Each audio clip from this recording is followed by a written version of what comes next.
কংগ্রেসের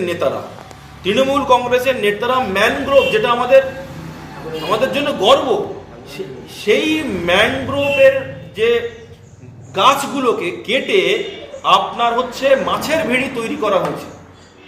মাছের ভেড়ি তৈরি করছে কে? তৃণমূল কংগ্রেসের নেতা, নেত্রী, কর্মী, সমর্থকরা। এবং তার জন্য গ্রামবাসীরা প্রোটেস্ট করেছে। আপনারা যদি একটু দেখান, এখানে আমরা ছবিও তুলে নিয়ে এসেছি, দেখুন।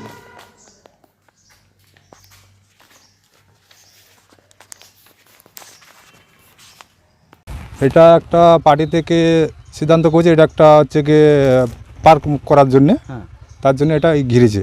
কিন্তু বহু গাছ কাটা হয়েছে,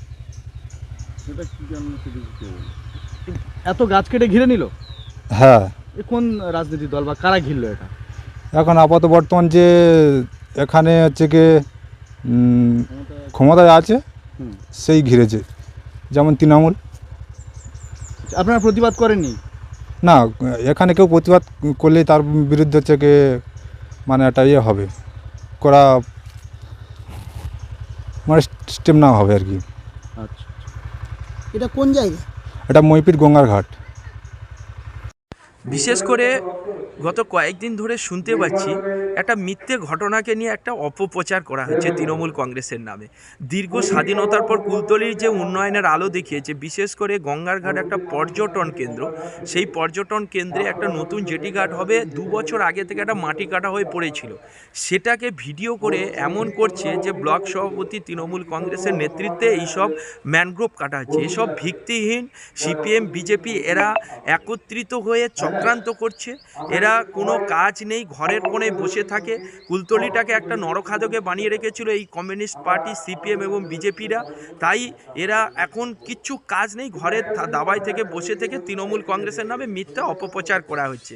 তাই গণেশ মণ্ডলের নেতৃত্বে গোটা কুলতলি আজকের উন্নয়নের আলোয় আলোকিত হয়েছে। এদের সহ্য হচ্ছে না, তাই ঘরের দাবায় বসে কি করব, মিথ্যে একটা অপপ্রচার করা ছাড়া এদের কোনো কাজ নেই। তাই যারা এইসব করছে, গঙ্গার ঘাট অতীতে শ্মশানে পরিণত হয়েছিল, আজকে সেখানে আলো হয়েছে, সেখানে মানুষজনের আনাগোনা হয়েছে। সুন্দরবনের একটা প্রবেশদ্বার, সেখানে চিলড্রেন পার্ক হয়েছে। এমএলএ সাহেব তহবিল থেকে বসার সিট করে দিয়েছেন, লাইট করে দিয়েছে। আজকের গঙ্গার ঘাট এক উন্নতর প্রবেশদ্বার সুন্দরবনে, তাকে নিয়ে অপপ্রচার করছে বিরোধীরা। একটা কুৎসা করছে যেখানে ম্যানগ্রোভ কেটে, আমরা ম্যানগ্রোভের কাটার কোনো দিনের পক্ষে ছিলাম না, ম্যানগ্রোভ লাগানোর জন্যই আমরা কিন্তু সপক্ষে। তাই যারা মিথ্যা ঘরের দাবায় বসে এই অপপ্রচার করছে, তাদের পায়ের তোলা মাটি নেই। আগামী দিনে নির্বাচনে এদেরকে মানুষ যোগ্য জবাব দিয়ে। তলিতে ম্যানগ্রোভ প্রতিবারই কাটা হচ্ছে, আর সেখানে ধ্বংস হচ্ছে পরিবেশ। তৃণমূলের নেতা ব্লক সভাপতি পিন্টু প্রধানের বাড়ির পাশে গঙ্গার ঘাট, ঠাকুরান নদী, সেখানেও 50 বিঘের উপরে জায়গা, সেখানে নদীর চড়া, সেখানে ম্যানগ্রোভ কেটে সেখানে ফিশারি বানানো হচ্ছে। তৃণমূলের নেতা হবে, সেখানে ফিশারি হবে না। তৃণমূলের নেতা হবে, সেখানে বিক্রি করবে না, ম্যানগ্রোভ বিক্রি করবে না। তৃণমূলের নেতা হবে, সেখানে হচ্ছে গিয়ে তার দখলে হচ্ছে গিয়ে ম্যানগ্রোভ কেটে প্লট পরে বিক্রি করবে না। হয় নাকি?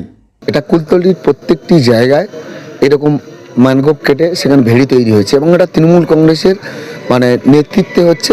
পুলিশ প্রশাসনের নাগের ডগা এই সমস্ত ঘটনা হচ্ছে। আমার তো মনে হয় যে এই পুলিশ প্রশাসন এই নাগের ডগায় হচ্ছে, মানে এর সাথে পুলিশ প্রশাসন জড়িত আছে। মইপিটে গঙ্গার ঘাটে এখানকার তৃণমূলের যে নেতা আছে পিন্টু প্রধান, সে ওখানকার বেতাব বাদশা, সে আবগারি অফিস করেছে, মদ খাওয়াচ্ছে, মদের দোকান করেছে, এবং তার সাথে সাথে এই সমস্ত ম্যানগ্রোভ কেটে ওখানে ফাঁকা করছে। এটা আপনাদের মাধ্যমে আমরা সর্বোচ্চ স্তর থেকে আমরা জানাতে চাই যে এর কঠোর থেকে কঠিনতম যেন এর শাস্তি হয়। আমি পঞ্চায়েত প্রধান জ্যোৎস্না হালদার, তার কাছ থেকে জেনে নিচ্ছি কতটা কি আপনারা বলছেন যেটা তার সততা আছে। সেই সাথে সাথে ওখানে নলগোড়া বিট অফিস, রায়দিঘি রেঞ্জের ফরেস্ট অফিস আছে, আমি তাদের সঙ্গে কথাবার্তা বলে জেনে নিয়ে তবে আপনাদেরকে এই প্রশ্নটার উত্তর আমি দিতে পারব।